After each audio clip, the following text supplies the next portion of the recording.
Good afternoon to all of you. So dear students, Good afternoon, sir. आज मैं सुदर्शन प्रसाद Lucknow polytechnic Lucknow संस्था से आप लोगों को पुनः IMREM के सब्जेक्ट में बैटरी वाले चैप्टर से डिस्कशन चल रहा था, जिसमें आप सभी लोगों को सेल क्या है, कितने टाइप के सेल होते हैं और इन सेलों को एक सीरीज वे में सामूहिक रूप से परस्पर जोड़ देने पर एक बैटरी का निर्माण हो जाता है। इस प्रकार की परिभाषाओं से आपको हमने अवगत कराया। अब अगले लेक्चर में आप लोगों को मेंटेनेंस से संबंधित एवं प्रिकॉशन से संबंधित जो पहलू है उसके ऊपर डिस्कस करने जा रहे हैं कि बैटरी के मेंटेनेंस एवं उसके इंस्पेक्शन यानी उनकी जांच किस प्रकार से और किन किन चीज़ों को ध्यान में रख के करनी चाहिए। तो यहाँ आपके बोर्ड पे कुछ उसके गुण लिखे हुए हैं, कृपया इनको देखिएगा और नोट डाउन कीजिएगा। आइए एक एक पॉइंट के ऊपर चर्चा करते हैं। देखिए, लेड एसिड बैटरी जी सही है। हाँ जी सर, क्वेश्चन बता दीजिए। ये लेड कल एसिड टेस्ट हुआ था ना, बैटरी का नहीं कल की चीज का समझ में टेस्ट नहीं हुआ आया। था। यस, इसी का क्या है क्या चीज प्रॉब्लम। का टेस्ट? तो हम अरे तो क्वेश्चन समझ में नहीं आया है था। ना। क्या सर?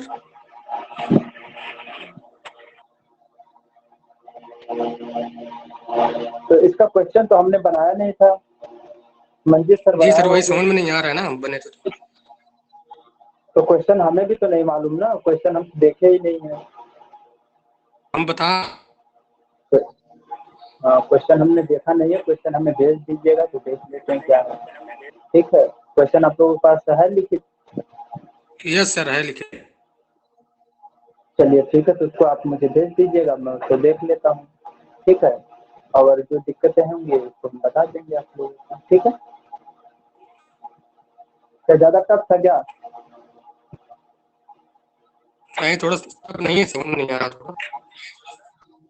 अच्छा अच्छा, ठीक है, क्वेश्चन मुझे सेंड कर दीजिएगा तो फिर मैं सर नंबर बता दीजिए अपना, किसमें सेंड करूँगा। अच्छा, मेरा नंबर नहीं है आप लोगों के पास?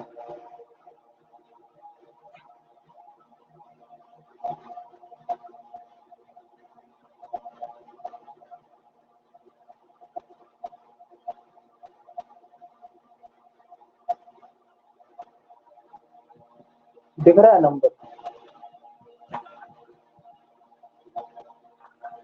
ठीक है, 8787279536।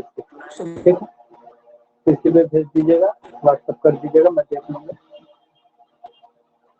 और उसके बाद ये बैटरी वाला आज खत्म करके फिर देखते हैं आगे क्या है बताना, तो आगे चलेंगे। लगभग वो संपर्कन की तरफ चल रहे हैं, तो ये सब आज बता देंगे। तो आइए देखते हैं लेड एसिड बैटरी का मेंटेनेंस कैसे करते हैं। यहाँ पर उन बैटरियों से संबंधित मेंटेनेंस है जिसमें हम डिस्टिल्ड वाटर का इस्तेमाल करते हैं, लिक्विड यानी इलेक्ट्रोलाइट का प्रयोग करते हैं। इलेक्ट्रोलाइट कहने का तात्पर्य है विद्युत अपघट्य। आइए देखते हैं, सेल को सदैव डीसी सप्लाई से उचित संयोजन करके आवेशित करना चाहिए। उचित संयोजन कहने का मतलब ये है कि पॉजिटिव टर्मिनल को पॉजिटिव टर्मिनल से नेगेटिव टर्मिनल को नेगेटिव से जोड़ करके चार्ज करना चाहिए। ध्यान न देने पर अगर ये कनेक्शन उल्टा हो जाएगा तो बैटरी हमारी खराब हो सकती है। पॉइंट नंबर 2, सेल को कभी भी 1.8 वोल्ट से नीचे डिस्चार्ज नहीं होने देना चाहिए। तीसरा पॉइंट है विद्युत अपघट्य, अर्थात इलेक्ट्रोलाइट मटेरियल को जमने नहीं देना चाहिए।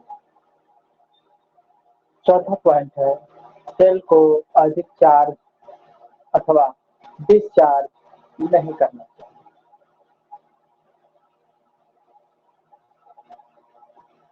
सेल चार्जिंग के समय, चौथा पॉइंट, चार्जिंग की जगह चार्जिंग लिखा गया है, तो चार्जिंग होना चाहिए यहाँ पर। सेल को चार्जिंग के समय जो वहाँ का रूम का टेम्परेचर का तापमान होना चाहिए वह 65 डिग्री सेंटीग्रेड से अधिक नहीं होने देना। चार्जिंग करते समय सेल का टेम्परेचर 40 डिग्री सेंटीग्रेड या सेल्सियस से अधिक नहीं होने देना। पॉइंट नंबर 7, सेल चार्जिंग एवं डिस्चार्जिंग के बाद इलेक्ट्रोलाइट यानी विद्युत अपघट्ट के स्पेसिफिक डेंसिटी की जांच अवश्य करनी चाहिए। इसका मान 1.18 से कम नहीं होना चाहिए। पॉइंट नंबर 8, चार्जिंग के समय सेल का ढक्कन ढीला रखें।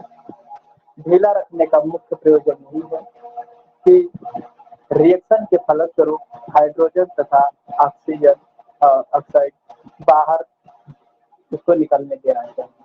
ज्यादा टाइट करके रख देंगे तो वो बाहर नहीं निकलेगा और बैटरी फट जाएगी। बैटरी के आसपास का जो टेम्परेचर है या वातावरण है साफ सुथरा होना चाहिए एवं ड्राई यानी शुष्क होना चाहिए।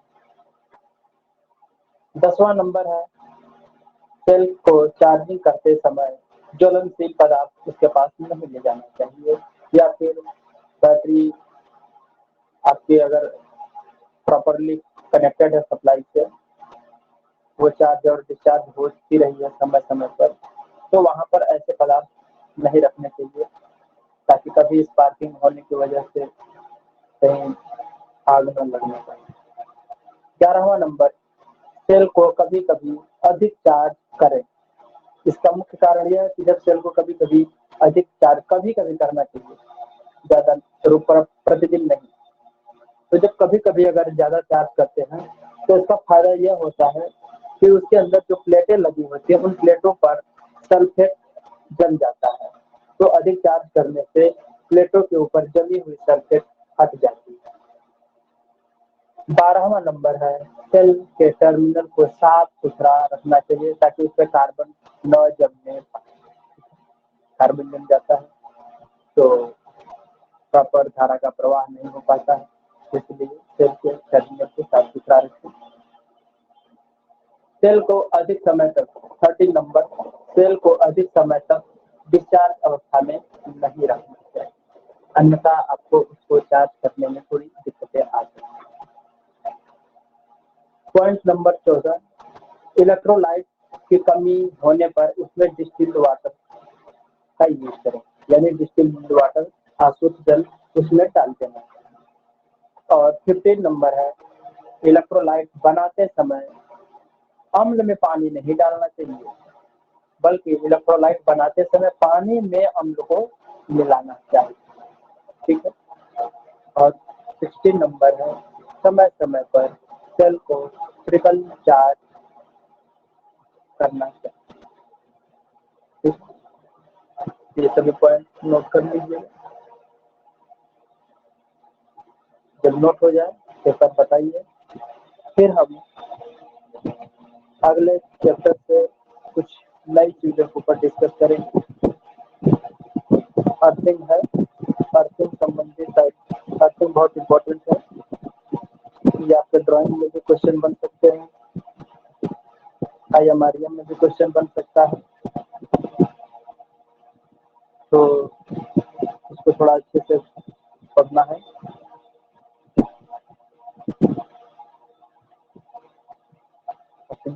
पॉइंट्स को नोट कर लीजिए।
सभी लोगों ने नोट कर लिया?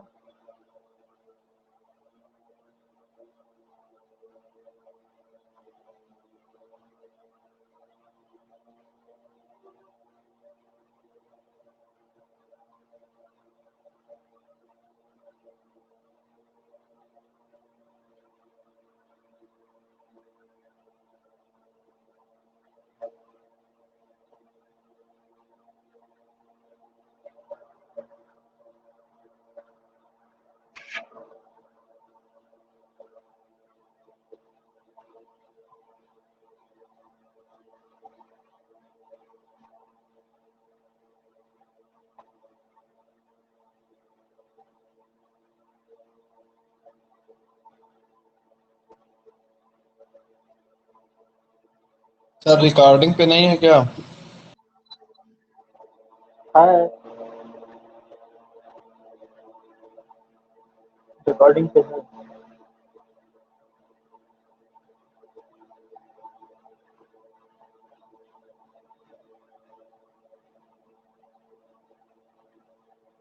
आप लोगों को भी दिखाई देता है क्या कि रिकॉर्डिंग पे है कि नहीं? Yes sir. तो क्या नहीं दिखा रहा है क्या? अगर रिकॉर्डिंग होता रहता तो नीचे लिखा रहता रिकॉर्डिंग। हाँ, हो रहा है। मेरे यहाँ तो लिखा हुआ है रेड कलर की एक बल्ब जल रही है, इंडिकेटिंग बल्ब, और उसके नीचे REC लिखा हुआ है।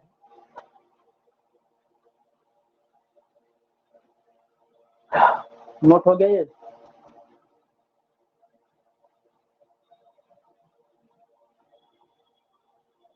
क्लासेस कब से बंद होने वाली हैं?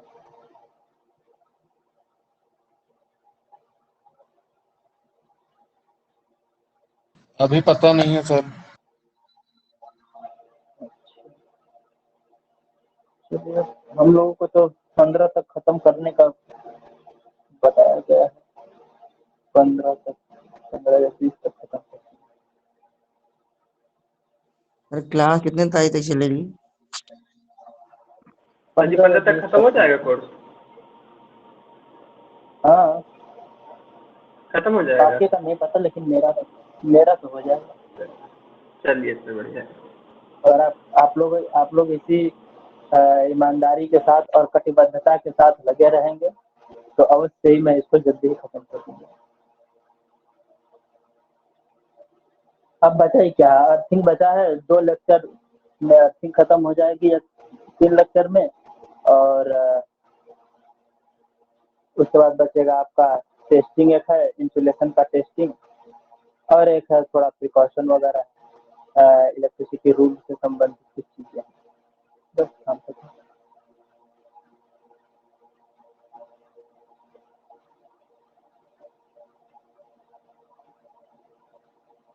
बस सेकेंड ईयर का पावर प्लांट अभी लंबा बचा है, और ड्राइंग का भी काफी कुछ बचा है।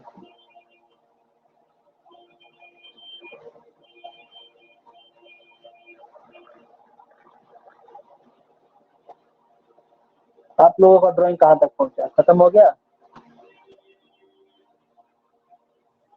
होने चौथा वाला है चैप्टर हो सर। गया। चौथा चैप्टर, हाँ चौथा चैप्टर कंप्लीट होने वाला है। चौथा चैप्टर में क्या है आपका? 6 चैप्टर हो गए sir. Power wiring sir, drawing खत्म हो गई है। अच्छा, चलो बढ़िया है। सब समझ में आ गया, कुछ सीखा? Yes sir. चलिए, अच्छी बात।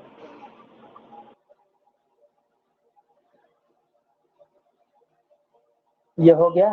बहुत ज्यादा समय ले रहे हैं आप लोग नोट डाउन करने। यस सर, हो गया। हो गया है तो चलिए फिर आगे चले ना। अब आइए, अगला चैप्टर है अर्थिंग, और हेडिंग डालिए अर्थिंग, और शुरुआत करते हैं।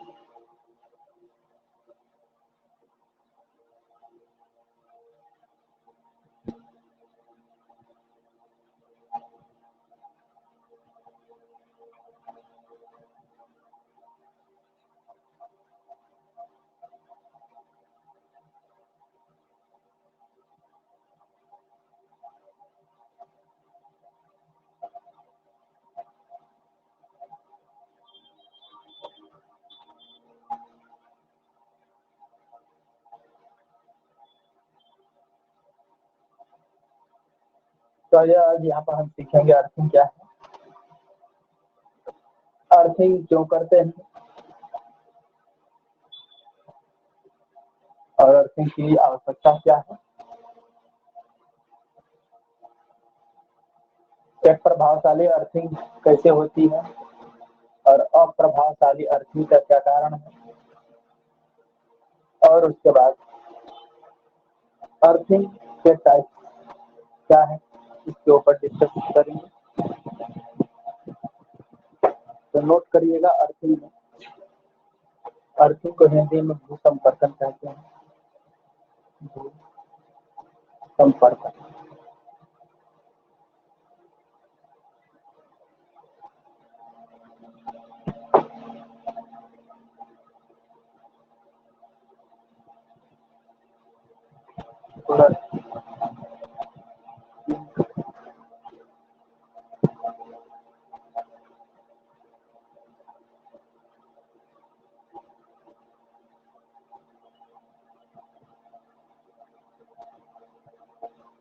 चलिए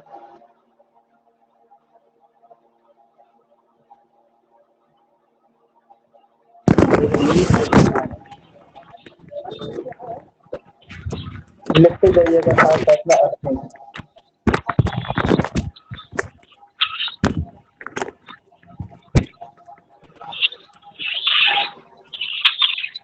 विद्युत उपकरण के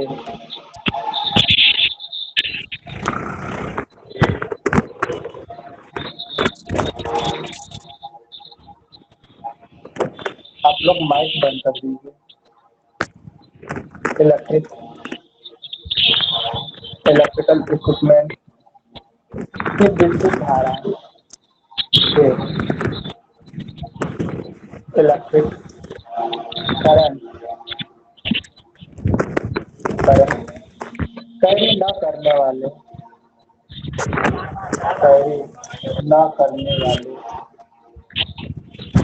आप माइक बंद कर दीजिए, किसका माइक खुला हुआ है। मेटल पार्ट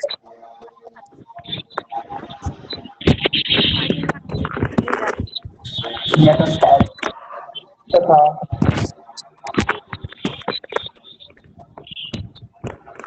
न्यूट्रल वायर को नेग्लेजिबल वायर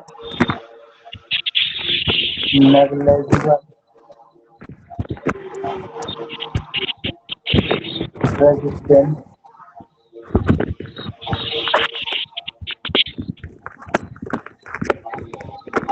माइक किसका खुला हुआ है, बंद क्यों नहीं कर रहा, वायर द्वारा दो भाग से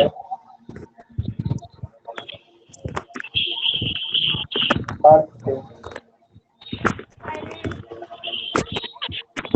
इस प्रकार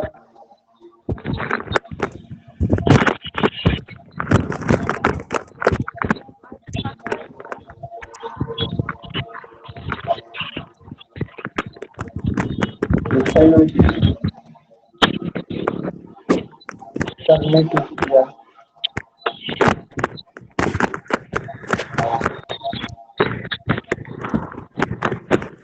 जिसके द्वारा इसमें आने वाली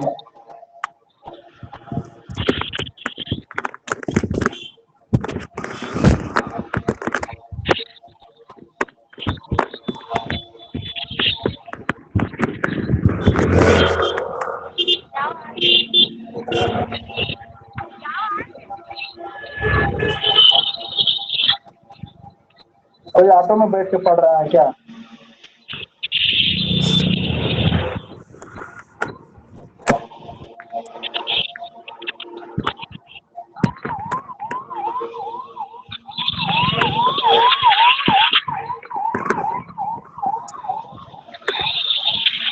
बिना किसी खतरे के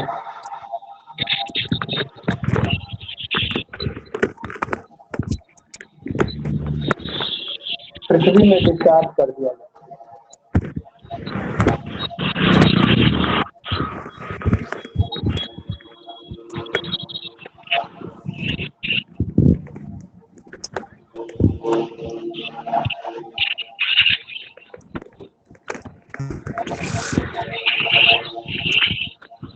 क्यों डाला क्या? सर माइक ऑफ करवा दीजिए।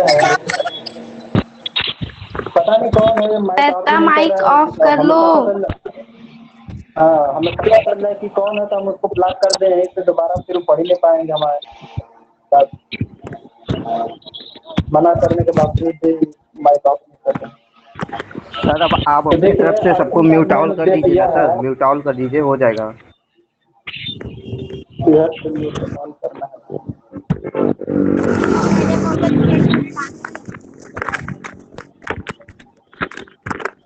सर आवाज साफ नहीं आ रही म्यूट है। ऑन किसकी नहीं आ रही है?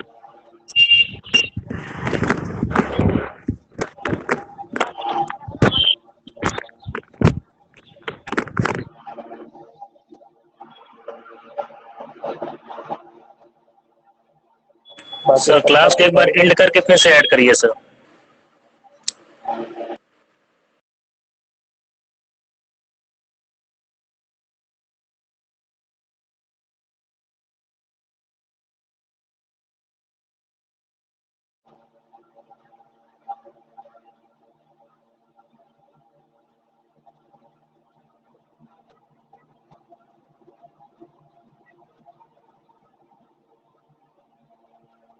ठीक है, तो इसमें यह कहा जा रहा है कि कोई भी इलेक्ट्रिकल इक्विपमेंट, जैसे मान लेते हैं कि यह हमारी कोई मोटर, ठीक है, मान लेते हैं कि यह हमारी कोई मोटर है, तो मोटर का जो धातु भाग है, बॉडी फ्रेम, यह हमारा धारा वहन नहीं करना चाहिए। इसके अंदर की जो वाइंडिंग वगैरह है उसमें केवल करंट कैरी करना चाहिए। लेकिन यदि अगर हम कह रहे हैं कि ये मोटर का जो बॉडी है इसमें करंट कैरी नहीं करना चाहिए, ये कैरी करने वाला भाग नहीं होता, तो करते क्या है कि इलेक्ट्रिकल इक्विपमेंट के धारा यानी करंट कैरी न करने वाले मेटल पार्ट को यहाँ से तथा नेग्लेजिबल वायर यानी कि न्यूट्रल वायर को नेग्लेजिबल रेजिस्टेंस वायर यानी कि एक ऐसे वायर का इस्तेमाल करना चाहिए जिसकी प्रतिरोधकता 9 के बराबर हो। उस तार को हम ले जाकर के भूमि में संपर्कित कर देने से उसमें इलेक्ट्रिकल करंट उसमें फ्लो नहीं होता है, मतलब मोटर के धातु भाग को भूमि से नेग्लेजिबल रेजिस्टेंस वाले वायर से जोड़ने की प्रक्रिया को ही अर्थिंग कहते हैं। यदि मान लेते हैं कि कोई करंट इस भाग में प्रवाहित होने लगा तो यह क्या काम करता है कि इसका प्रतिरोध नगण्य होने की वजह से इसमें धारा का प्रवाह बहुत तीव्र गति से भूमि में डिस्चार्ज हो जाता है, जिससे इस भाग को टच करने वाले व्यक्ति को इलेक्ट्रिक शॉक नहीं लगता है और वह बच जाता है, अन्यथा वह जान से अपने हाथ धो सकता है। ठीक है, तो इसी प्रक्रिया को, इस प्रकार की व्यवस्था को अर्थिंग कहा गया। ठीक है, अब आइए देखते हैं कि अर्थिंग की आवश्यकता क्यों पड़ी, नीड ऑफ अर्थिंग। हेडिंग डालिएगा नीड ऑफ अर्थिंग, और इसमें कुछ विशिष्ट पॉइंट है उसको ध्यान दीजिएगा जो आप लोगों को बेहद ऑब्जेक्टिव क्वेश्चन में काम आने वाला है। नीड ऑफ अर्थिंग, पहली लाइन में आपका है वो सेंटेंस कि भारतीय मानक संस्थान की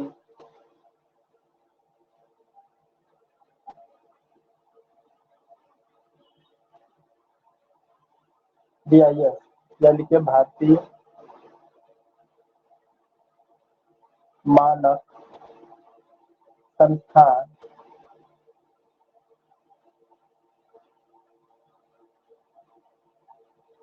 भारतीय मानक संस्थान की विशिष्ट संख्या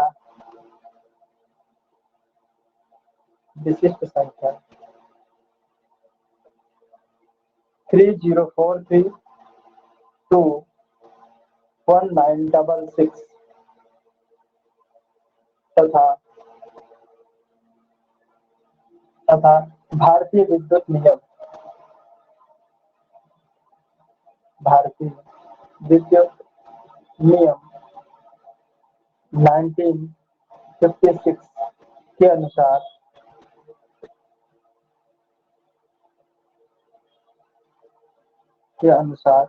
संस्थान में धातु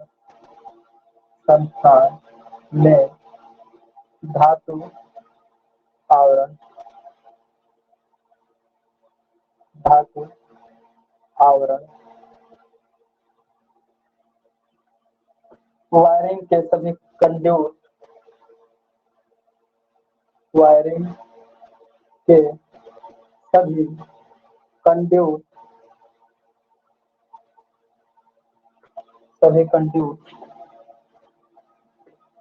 इलेक्ट्रिक उपयंत्र यानी विद्युत साधनों उपसाधनों व मशीनों के उपसाधनों एवं मशीनों के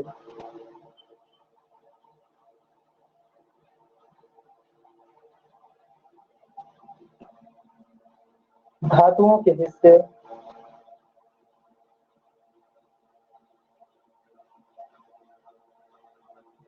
के हिस्से तथा अन्य बिजली के ऐसे उपकरण तथा अन्य विद्युत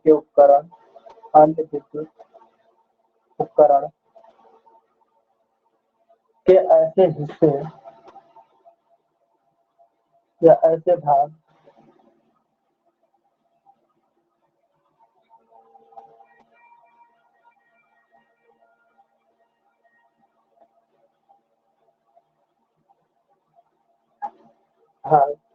हो अच्छे से भूसंपर्कित होने चाहिए।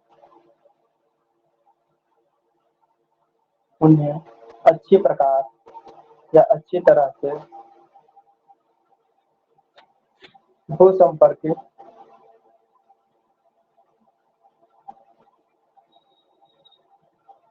किया जाना चाहिए। ठीक है, भूसंपर्कित किया जाना चाहिए।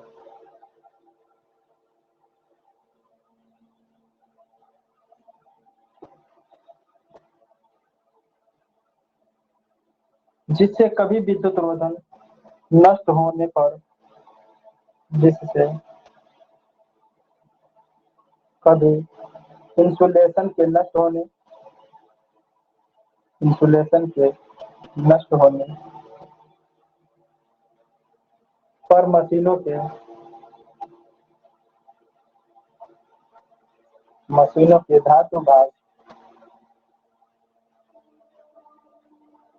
धातु भागों पर खतरनाक आवेश न आ सके।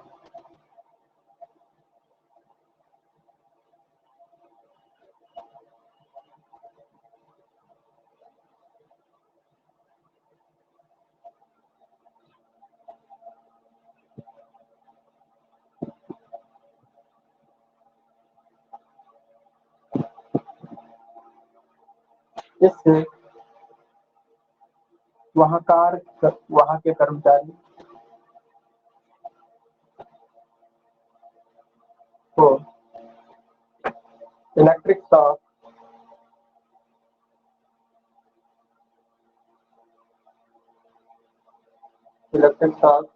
लग सकता है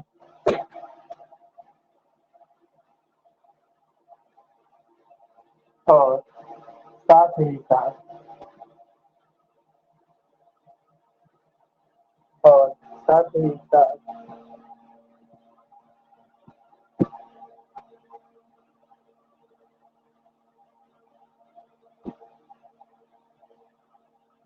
ही साथ वायरिंग या मशीनों में आग भी लग सकती है।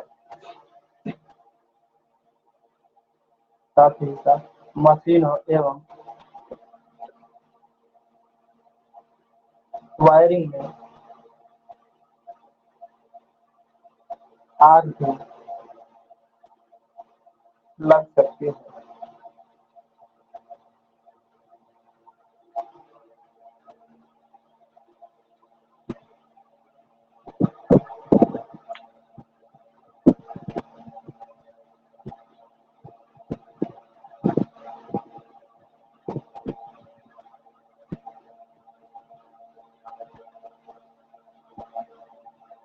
इसलिए विद्युत साधनों एवं मशीनों के धातुओं के हिस्से इस प्रकार मशीनों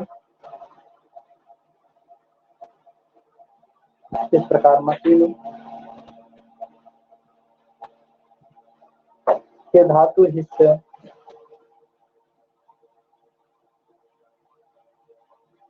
मशीनों के धातु भाग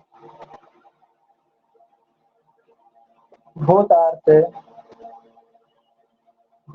से अर्थवायर से अच्छी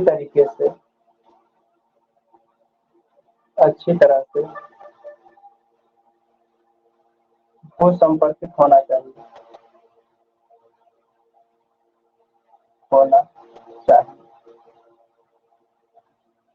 ठीक है। इस प्रकार मशीनों के धातु भाग भूतार से अच्छे प्रकार संपर्कित होना चाहिए।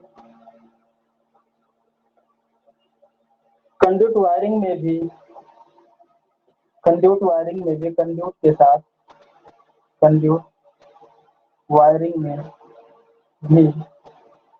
के साथ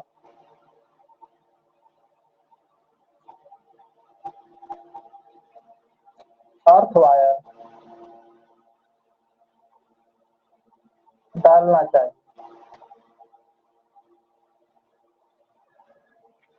अब अगला पॉइंट है अर्थ वायर का प्रतिरोध। अर्थ वायर का रेजिस्टेंस जहां से भू किया गया है, जहां से अर्थ किया गया है,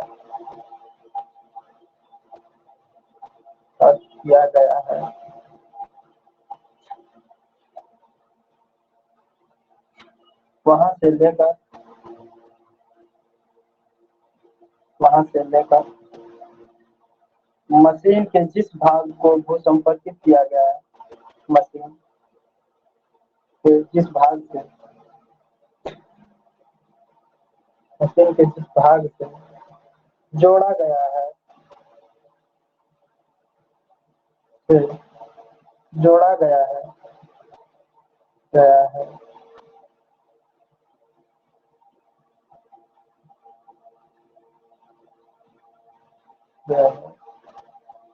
वहां तक का प्रतिरोध 1 ओम से अधिक नहीं होना चाहिए।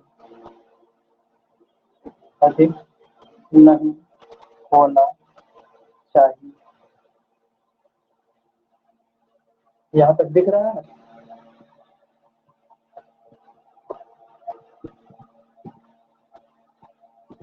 जबकि इससे कम होना और भी बेहतर है। जबकि मतलब 1 ओम से अगर कम हो तो और भी अच्छा है, जबकि इससे कम होना और भी अच्छा है।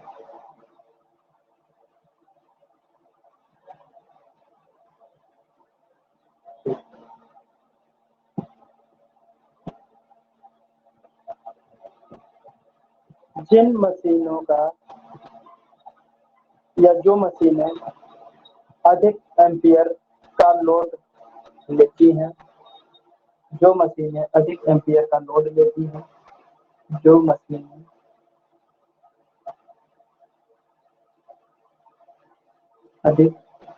लोड करंट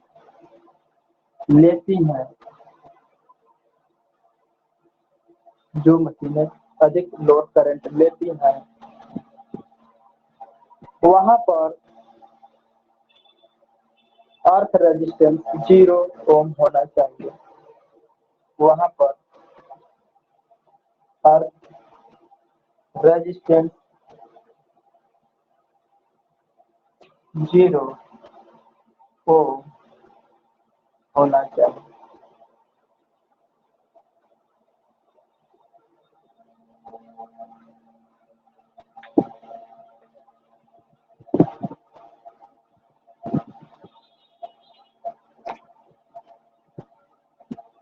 ऊपर का रफ करें।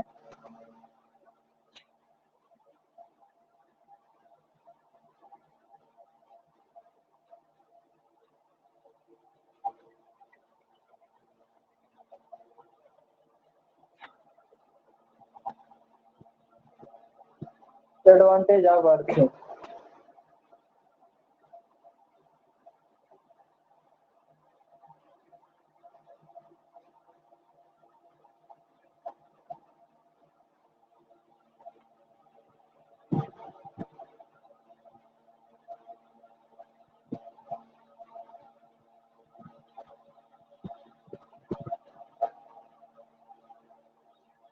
प्रभावी तरीके से, प्रभावी ढंग से यदि किसी विद्युत उपकरण का अर्थिंग किया गया है, अर्थिंग किया गया है तो लीकेज करंट लीकेज किया गया है तो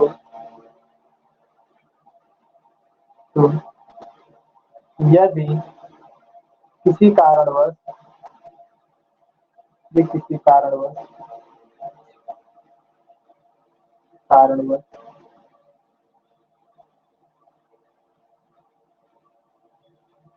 विद्युत क्षरण हो जाए तो भी धातु भाग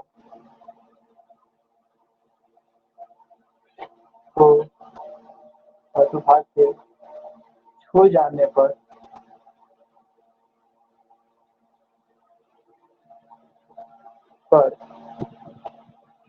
विद्युत का झटका नहीं लगता, विद्युत यानी इलेक्ट्रिक शॉक नहीं लगता।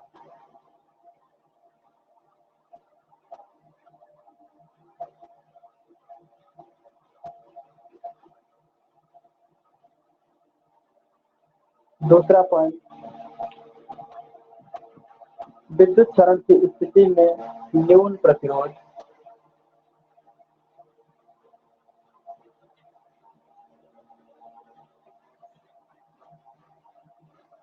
विद्युत क्षरण की स्थिति में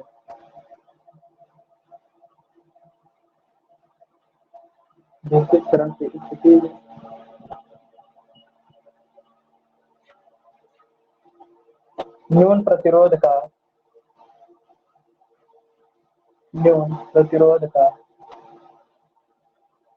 भू संपर्कन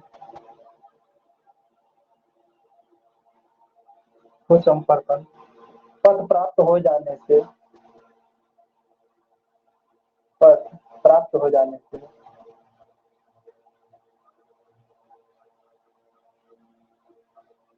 क्षरण विद्युत धारा का मान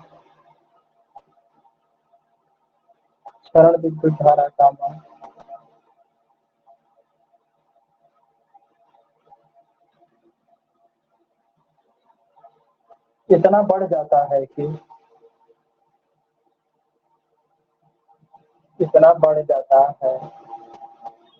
कि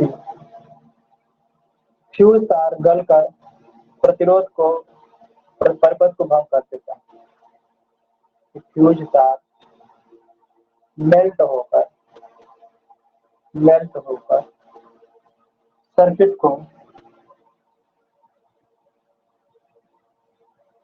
सर्किट को पृथक कर देता है।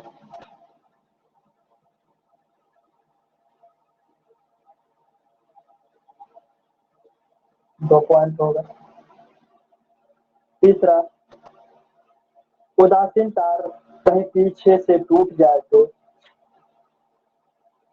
न्यूट्रल वायर कहीं पीछे से टूट जाए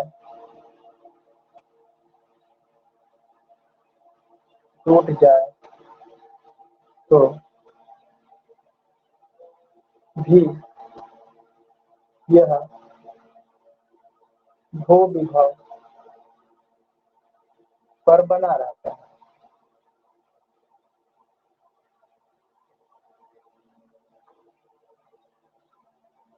नेक्स्ट पॉइंट,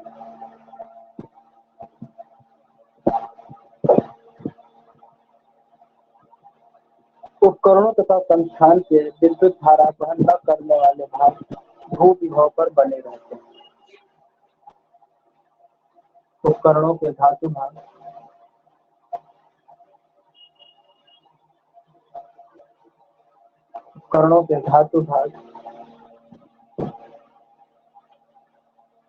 एवं संस्थान के विद्युत धारा वहन न करने वाले एवं संस्थान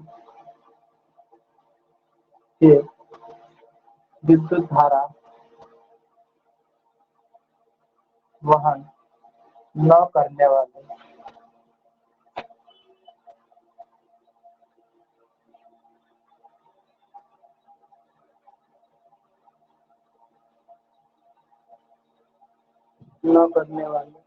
भाग भू विभव पर बने रहते हैं।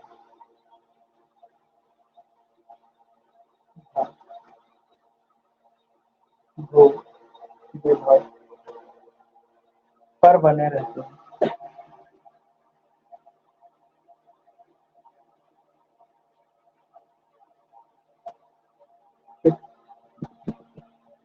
विद्युत लाइनों पर हाई वोल्टेज आने पर इलेक्ट्रिकल लाइन पर हाई वोल्टेज आने पर भू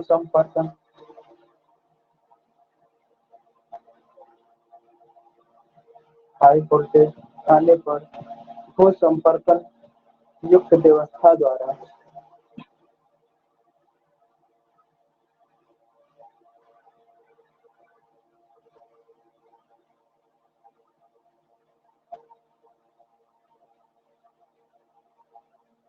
इलेक्ट्रिक लाइन पर हाई वोल्टेज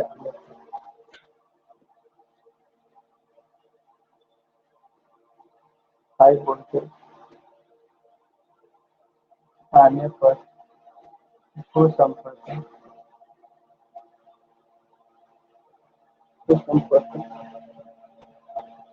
युक्त व्यवस्था द्वारा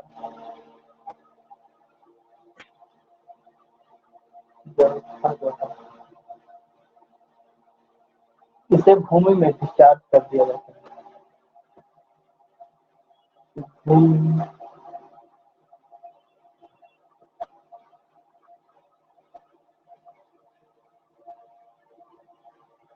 यानी कि जब हाई वोल्टेज आ जाता है तो भी वो संपर्कन व्यवस्था अगर बनाई गई है, स्थापित की गई है, तो क्या करता है कि ये हाई वोल्टेज को या हाई करंट को क्या करता है, भूमि में डिस्चार्ज कर देता है।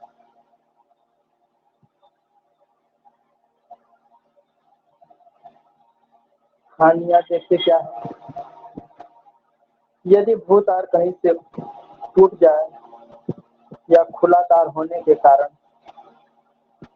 भू क्षरण स्थिति में छू जाने पर विद्युत का झटका लगता है।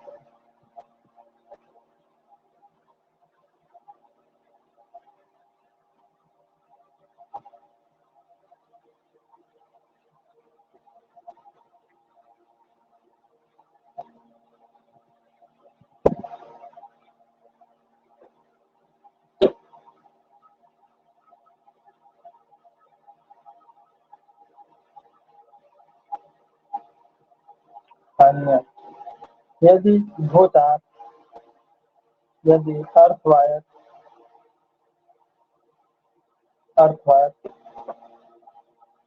टूट जाए या ओपन वायर होने के कारण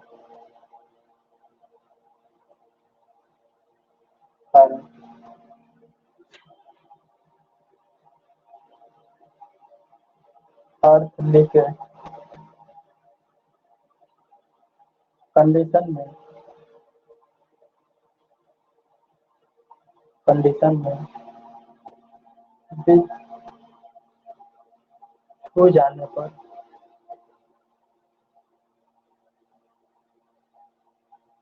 इलेक्ट्रिक शॉक लग सकता है। नेक्स्ट पॉइंट, अर्थ वायर को न्यूट्रल वायर की तरह उपयोग नहीं लाया जाना चाहिए।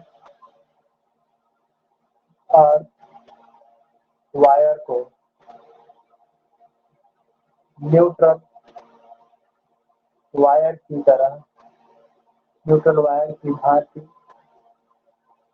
यूज नहीं करना चाहिए।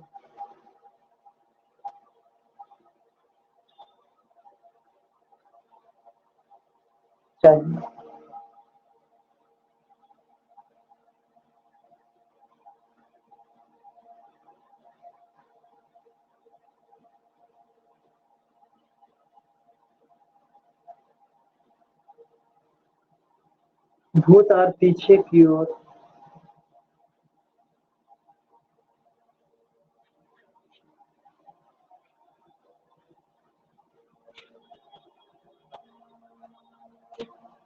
नेक्स्ट पॉइंट, यदि अर्थ वायर पीछे की ओर ऐसी स्थिति में भंग हो जाए, यदि अर्थ वायर पीछे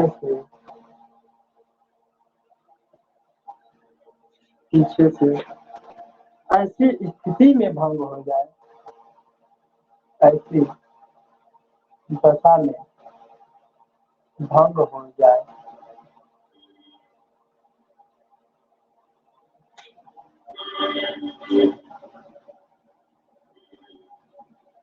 कि सिस्टम वोल्टेज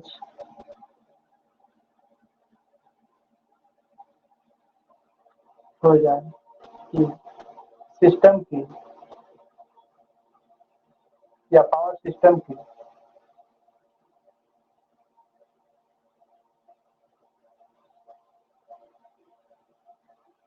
वोल्टेज बैलेंस या वोल्टेज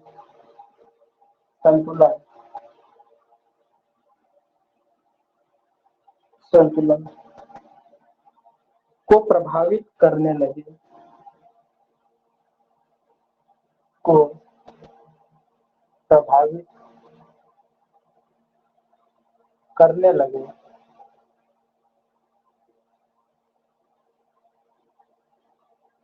तो अनइक्वल वोल्टेज का मान असमान वोल्ट का मान अनइक्वल वोल्टेज का मान किसी फेज पर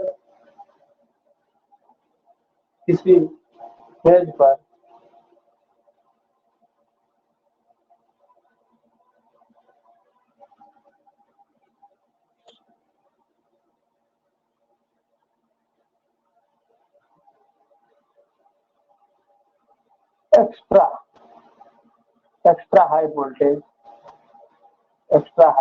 वोल्टेज की स्थिति उत्पन्न कर सकता है। एक्स्ट्रा हाई वोल्टेज की कंडीशन पैदा कर सकता है।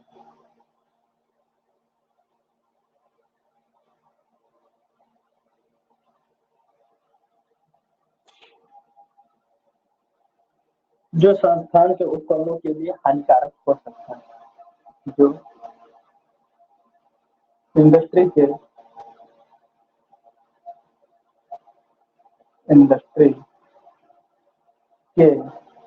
इक्विपमेंट के लिए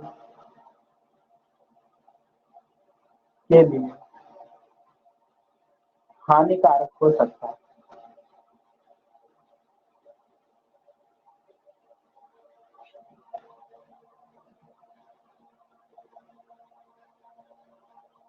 ठीक है,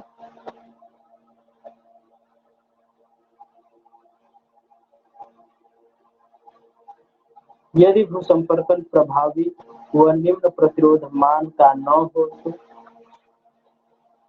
यदि अर्थिंग प्रभावी व निम्न प्रतिरोध प्रभावी यानी इफेक्टिव या निम्न प्रतिरोध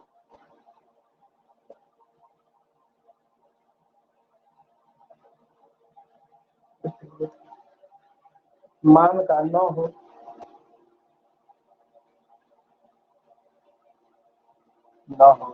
तो वह विद्युत से सुरक्षा प्रदान करने में वह विद्युत से वह इलेक्ट्रिक से सेफ्टी करने में समर्थ नहीं है।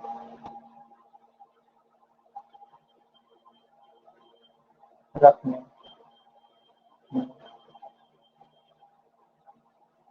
समर्थ नहीं होता।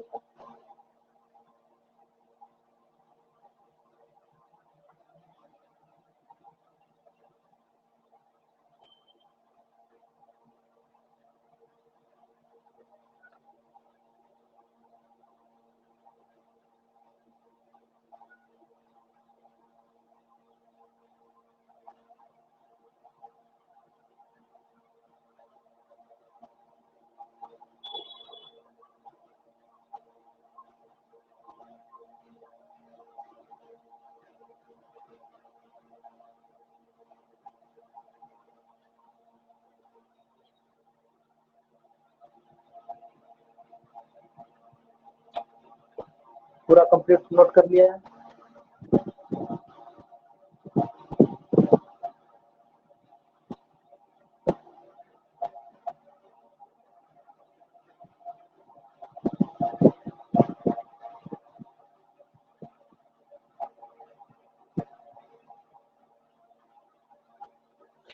अप्रभावी भूसंपर्कन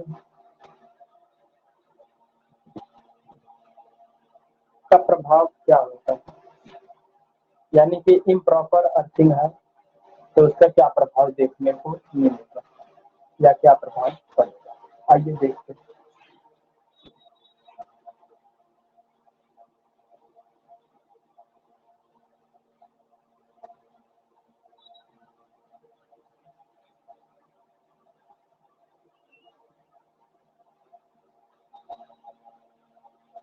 effect of improper earthing.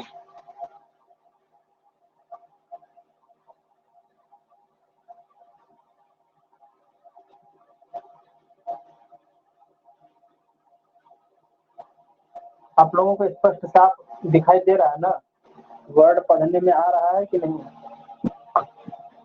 Sir दिखाई दे रहा है। चलिए अच्छी बात है। तो देखिए effect of improper earthing, earthing का इम्प्रॉपर रेजिस्टेंस, अर्थिंग का इम्प्रॉपर रेजिस्टेंस यानी अप्रभावी रेजिस्टेंस प्रतिरोध जो अपेक्षाकृत काफी बढ़ जाने से, अपेक्षाकृत काफी बढ़ जाने से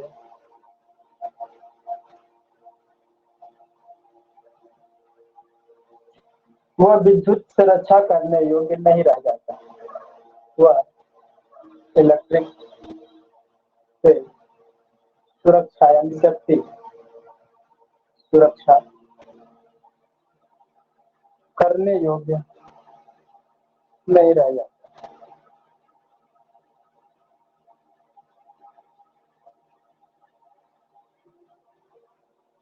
और उपकरण पर विद्युत क्षरण होने पर बस बाकी ज्यादा लंबा लाइन लिखने की आवश्यकता नहीं है।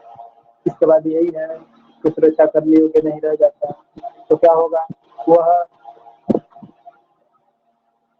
धारावाहिक करने वाले भाग से धारावाही धारा वहन न करने वाले भाग से क्या होगा, इलेक्ट्रिक करंट का लीकेज होगा, और लीकेज होगा तो कोई छुएगा गलती से तो उसको झटका लगा। दूसरा पॉइंट इसमें लिखिएगा, उदासीन तार व भू तार के बीच विभवांतर की स्थिति हो सकती है। उदासीन तार व भू तार के बीच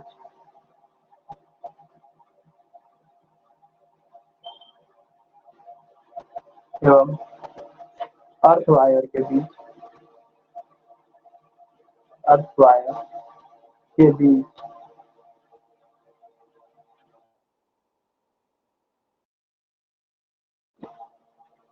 डिफरेंस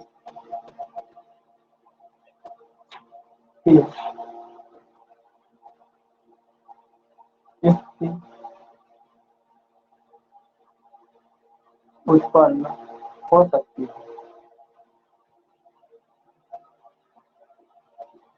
उत्पन्न हो सकती है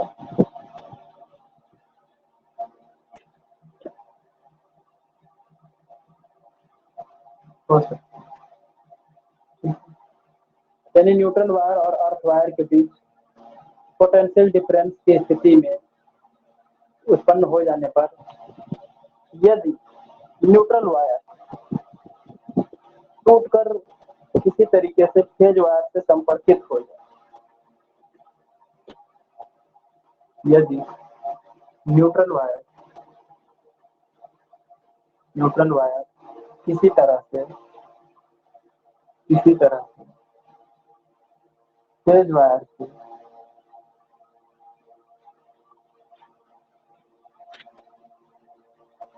कांटेक्ट कर ले तो फेज वायर से कांटेक्ट कर ले तो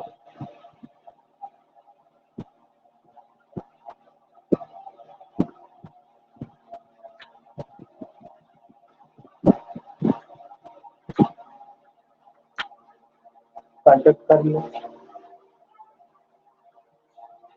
तथा पीछे से टूटा हो और पीछे से न्यूट्रल तार पीछे से टूट गया हो और आगे से और फेज वायर से संपर्क में आ गया हो, ठीक है, तो क्या होगा, कहा जा रहा है कि न्यूट्रल वायर और अर्थ वायर के बीच में पोटेंशियल डिफरेंस उत्पन्न हो जाए।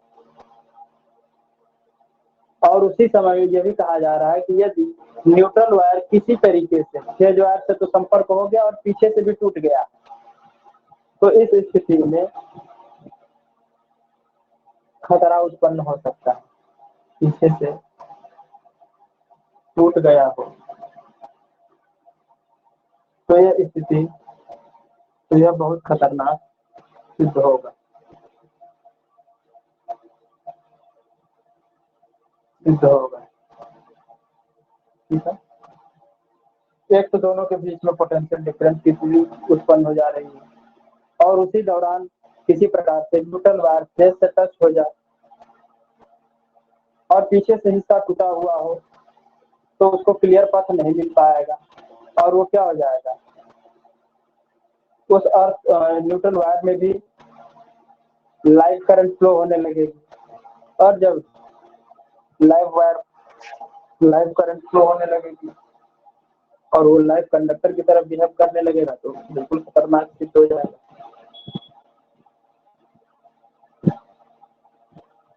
चरण विद्युत धारा का मान संभवतः इतना प्रभावी नहीं हो पाता, चरण विद्युत धारा का मान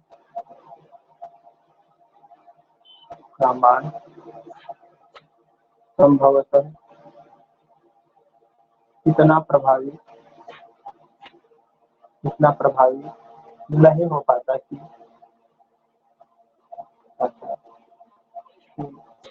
फ्यूज वायर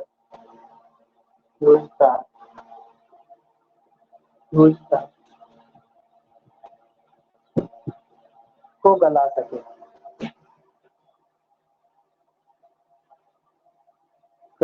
या पिघला सके, ठीक है। यानी लीकेज करंट का मान इतना प्रभावशाली नहीं हो पाता या नहीं होता कि फ्यूज वायर को मेल्ट करा सके। अतः क्षरण के द्वारा हानि होती रहती है। अतः लीकेज के कारण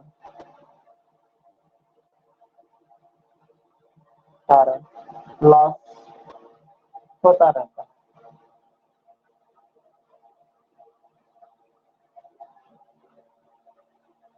नेक्स्ट पॉइंट, उपकरणों के धातुभाग व भू के बीच विभवांतर हो सकता है। उपकरणों के धातु भाग व अर्थ के बीच पोटेंशियल डिफरेंस हो सकता है।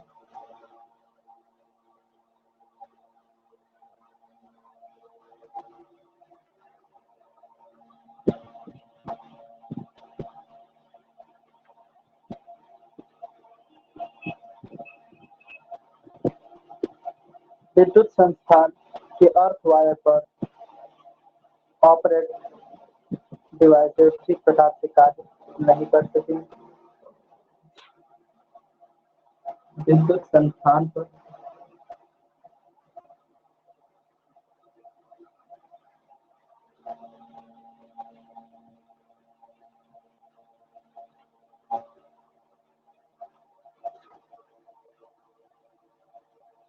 अर्थ वायर पर स्थापित डिवाइस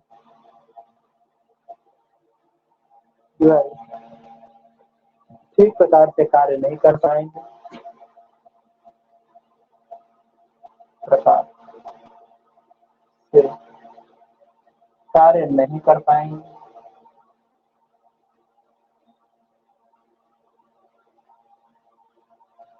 ठीक है। और नेक्स्ट पॉइंट है विद्युत संस्थान एवं उनके उपकरण लाइटनिंग वोल्टेज जैसी उच्च वोल्टताओं से प्रभावित हो सकते हैं।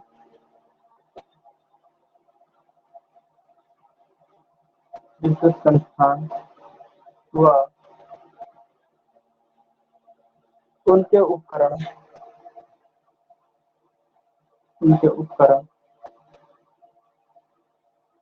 लाइटनिंग वोल्टेज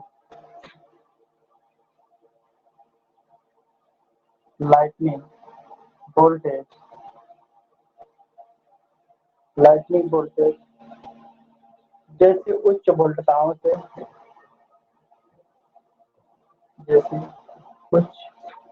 हाई वोल्टेज से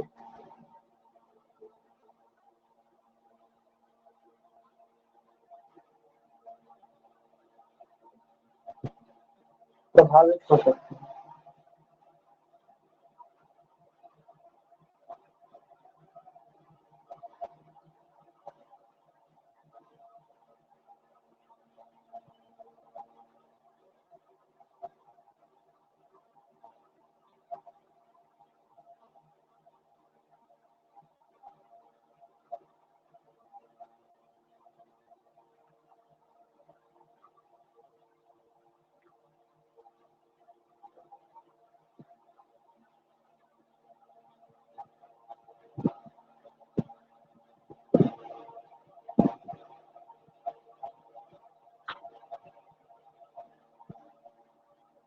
इम्प्रॉपर अर्थिंग होने का कारण क्या हो सकता है? Reason of uneffectiveness, reason of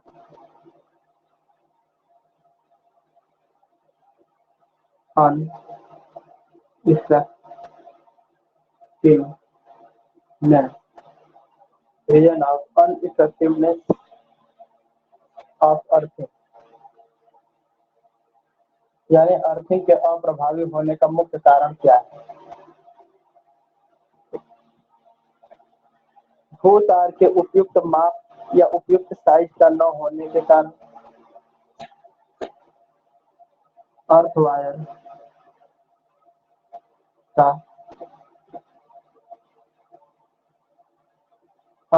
का साइज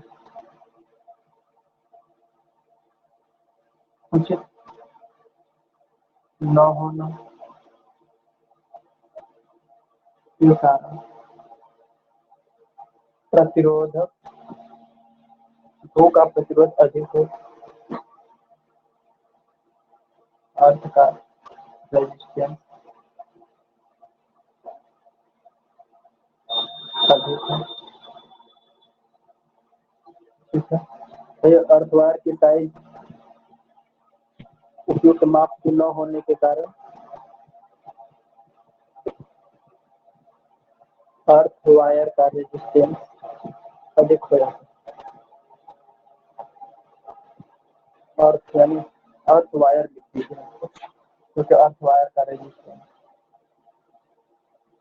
अधिक है। भाई देखिए, अगर अर्थ वायर का साइज पतला होगा तो जाहिर सी बात है तो उसका रेजिस्टेंस बढ़ जाएगा, और रेजिस्टेंस को कम करना है अर्थ वायर की साइज थोड़ी मोटी होनी चाहिए।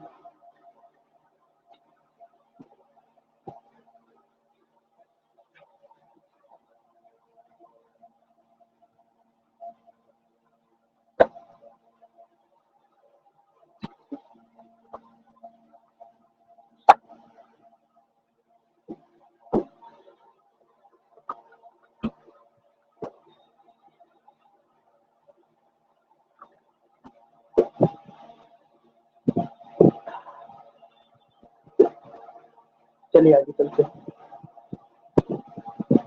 अर्थ कांटेक्ट इलेक्ट्रोड के उपयुक्त माप का न होने के कारण अर्थ इलेक्ट्रोड के उपयुक्त माप का न होने, ठीक है, इससे भी क्या होगा, अर्थ इलेक्ट्रोड का रेजिस्टेंस अधिक हो जाएगा। न होने से अर्थ इलेक्ट्रोड का रेजिस्टेंस अधिक हो जाता है, और नेक्स्ट पॉइंट है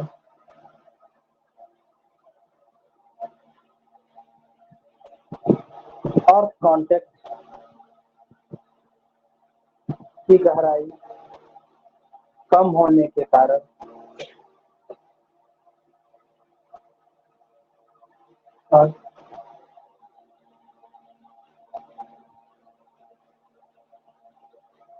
अर्थ कांटेक्ट की गहराई कम होने के कारण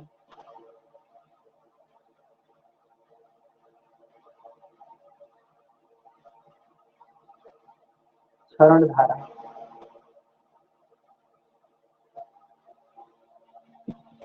विद्युत धारा भूतल पर पर्याप्त विसर्जित न हो पा रहा है।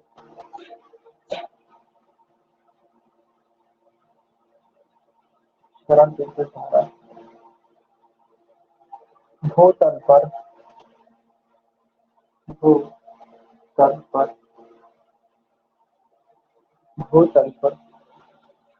पर्याप्त डिस्चार्ज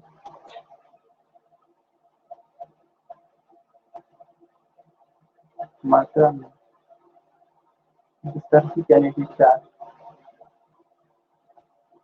न हो पा रहा है।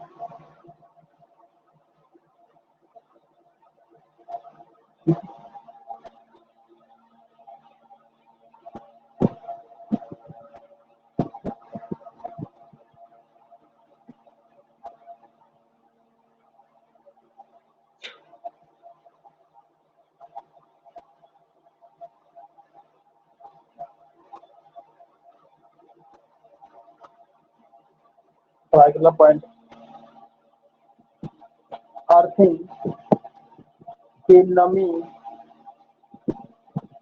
या अर्थिंग नमी रहित हो जाने से उसका प्रभावी प्रतिरोध बढ़ जाता है। अर्थिंग नमी रहित, यानी जिसमें नमी न हो, अर्थिंग नमी रहित हो जाने के कारण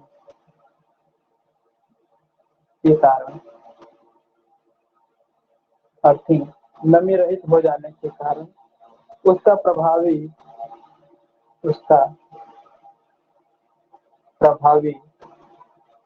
भू प्रतिरोध बढ़ जाता है।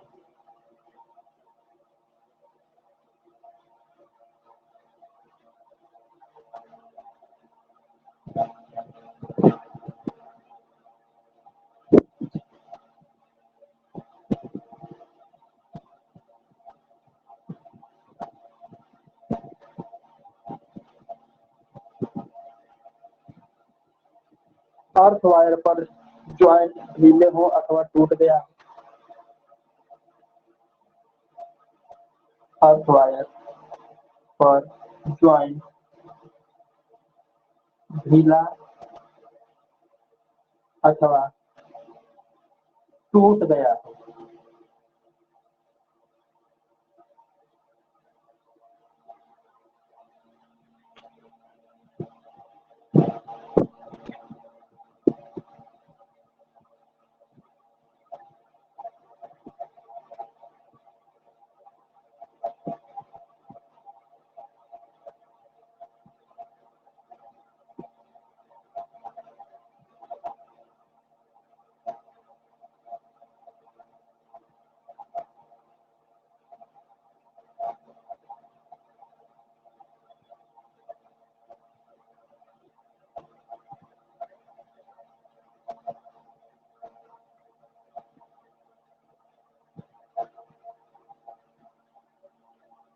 अगला टॉपिक है factor affecting the earth resistance, यानी भू प्रतिरोध को प्रभावित करने वाले तत्व।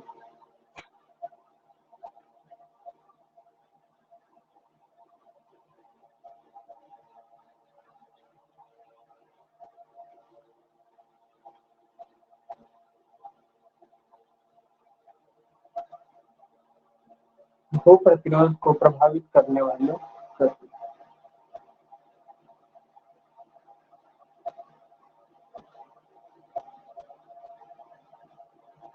प्रभावित करने वाले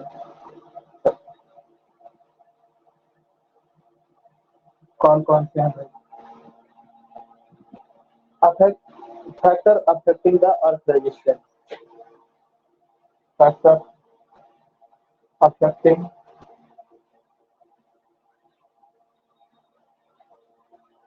द अर्थ रेजिस्टेंस।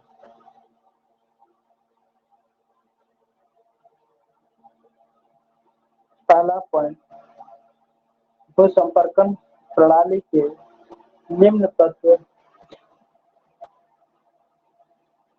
भू संपर्कन अर्थिंग सिस्टम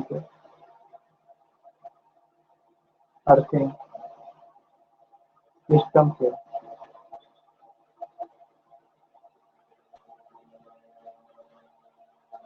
निम्न तत्व भू प्रतिरोध को प्रभावित करते हैं। निम्न तत्व भू प्रतिरोध रेजिस्टेंस को प्रभावित करते हैं।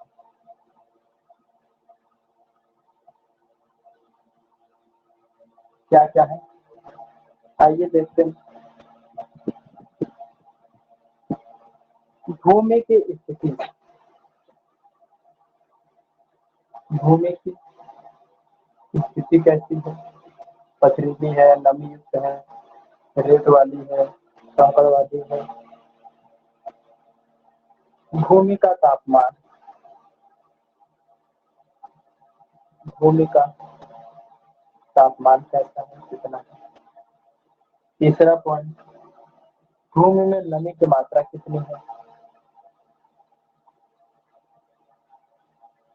नमी की मात्रा। चौथा, भू इलेक्ट्रोड के आकार तथा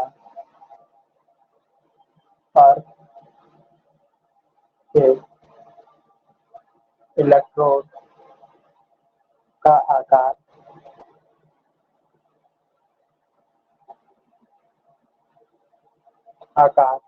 तथा उनके बीच की दूरी।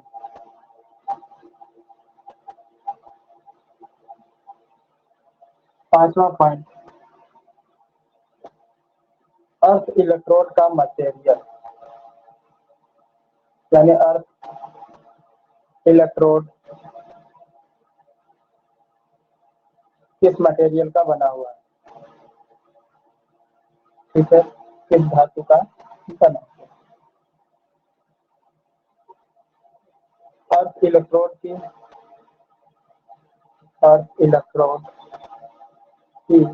भूमि में गहराई, भूमि में डेप्थ,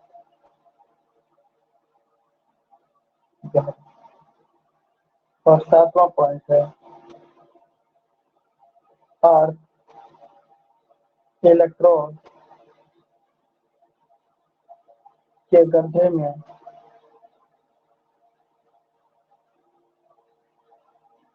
चारकोल की मात्रा।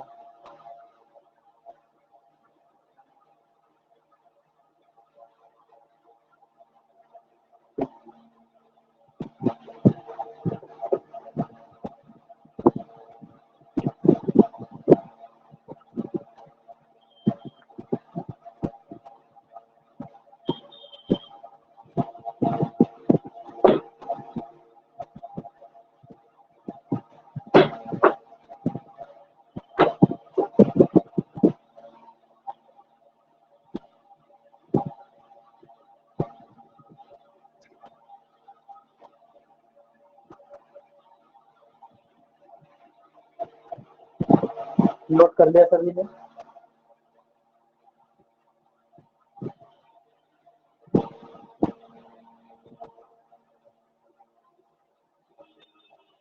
अविनाश राणा जी, नोट हो गया?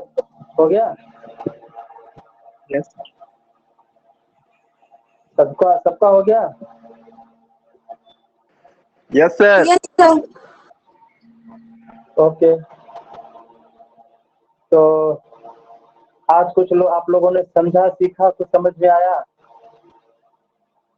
एक बार जी सर। इसको स्टडी करिएगा, ठीक है, कि अर्थिंग क्यों करते हैं, इसकी आवश्यकता क्या पड़ी, और कहाँ कहाँ पर हम इसका इस्तेमाल करते हैं, अब कर सकते हैं।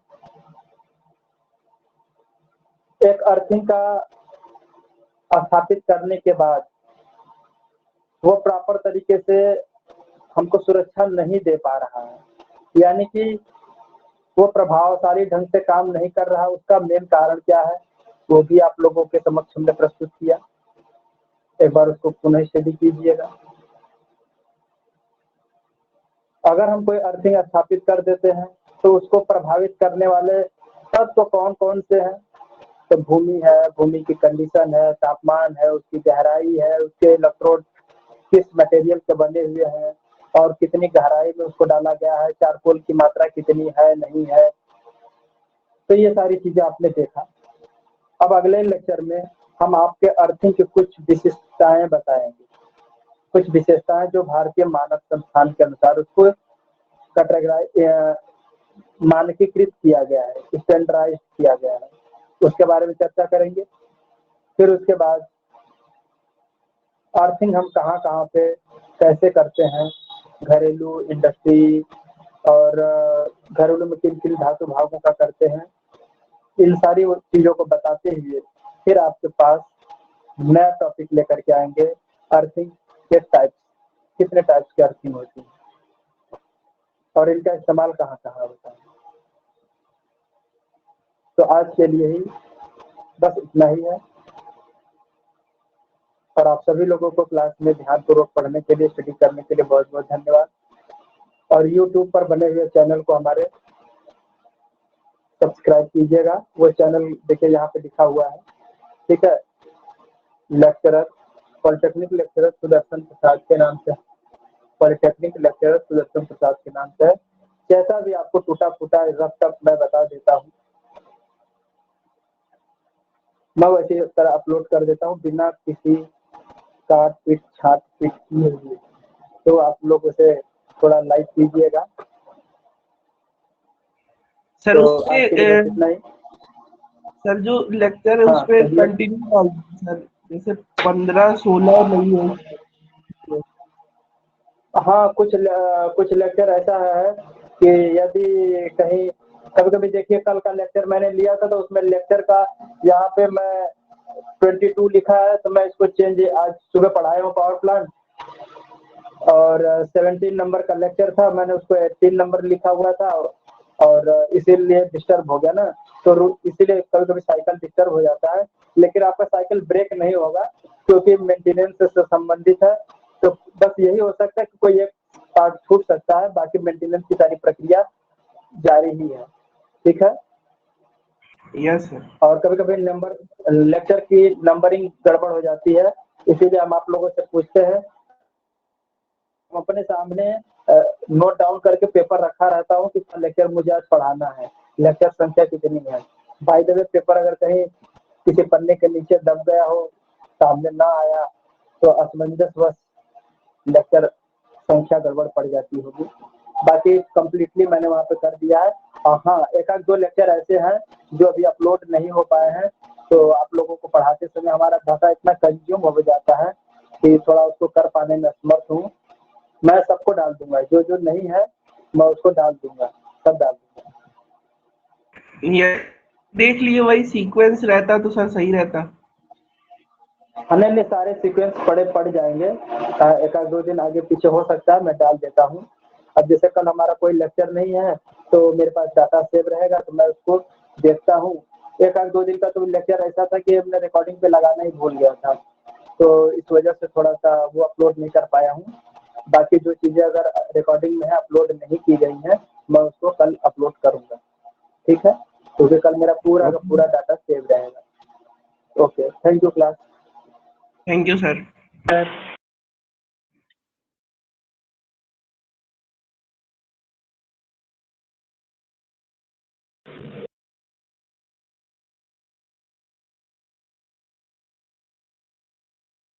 सब चले गए क्या भाई? Hello hello hello hello hello.